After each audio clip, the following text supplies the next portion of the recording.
మమ్మను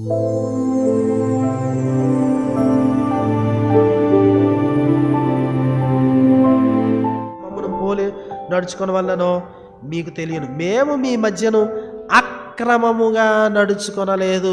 వీళ్ళ మంచి గృహ నిర్వాహకులు క్రమముగా నడుచుకుంటున్నారు. ఎవరి యొద్దను ఉచితంగా ఆహారం పుచ్చుకోలేదు. మేము మీలో ఎవరికి భారముగా ఉండకూడదని ప్రయాసముతో కష్టముతో రాత్రిగోళ్ళు పని చేయుచు జీవనము చేసేది. మీరు మమ్మను పోలి నడుచుకున్న వలన మిమ్మును మేము మాదిరిగా కనుపరుచుకున్న వలన ఎలా చేసేది. చూడండి, ఇంకా క్రింద అన్నాడు, ఎవడైనను పని చెయ్యనొల్లని ఎడల వాడు భోజనము చేయకూడదని మీకు ఆజ్ఞాపించేది కదా.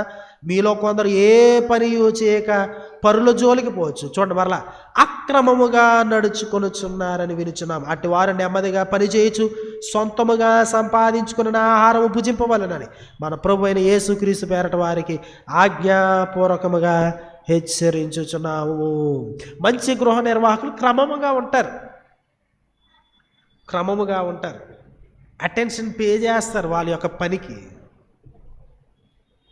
దేవుని రిసోర్సెస్ ఇవి, దేవుని ప్రాపర్టీ ఇది.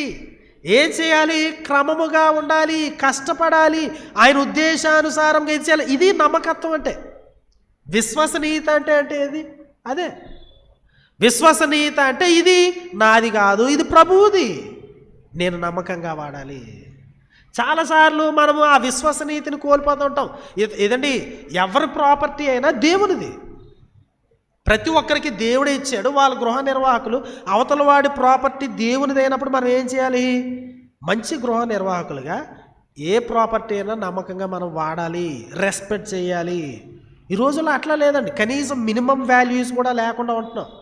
బండి ఎక్కడైనా పార్క్ చేసామనుకోండి, ఎవరు వచ్చినట్టే కనబడదు. అక్కడ ఏ బళ్ళు ఉండవు, కానీ ఆ అద్దాలు మాత్రం తిరిగిపోతాయి. ఎవరు తిప్పుతారో తెలియదు, మరి దయ్యాలు తిప్పుతాయేమో. మరి అద్దాలు తిరిగిపోతాయి, బండికి స్క్రాచెస్ పడిపోతాయి.